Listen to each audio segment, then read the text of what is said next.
Alright, so we're going to stray today a little bit from our hiking videos.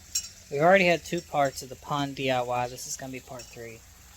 And there will probably be a part 4 before it's all said and done. So the pond is full of water. We got the fish in the pond, so that's cool. The waterfall is functioning. It's not done, but it is functioning.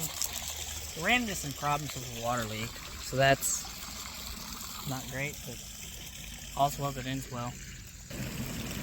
Here's the filter. Step up on some stone. The filter, it feeds in through the top there, goes down, then goes through the lava rock, and then dumps out over there.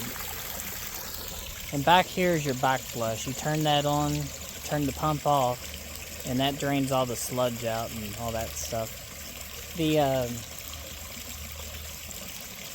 it drains it out. You're supposed to wash the rock out like with a water hose or whatnot when you clean it out.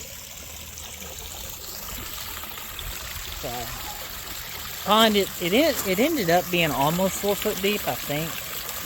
Just shy of being 4 foot. By the time everything's said and done, you won't see the filter. If we plan on completely covering it up with rock and dirt and making it nice and pretty. And eventually I'd like to put a bridge across. But if you can see, I don't know how great you can see in the video or not. You can see fish down in there. We ended up putting in 12 fish. There's a couple koi and the rest are goldfish, I think. Might be 3 koi. The pond ended up being about 21 feet long, give or take, and about 7.5 to 8.5 different spots wide. And stone will be going all the way around. This is not, like I said, this is not the finished project. And over here is what we're going to be filling in, sooner or later. This is the old pond. The old pond is about 3.5 feet deep. Built this one back in 2015. And it served its purpose. But the koi and all everything, they got bigger. It got time for them to get rehomed. You know.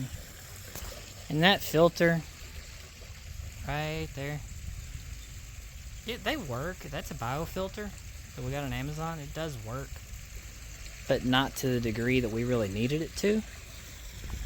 And that's why we've switched it out with something much bigger and more expensive, but bigger. And that skimmer down there,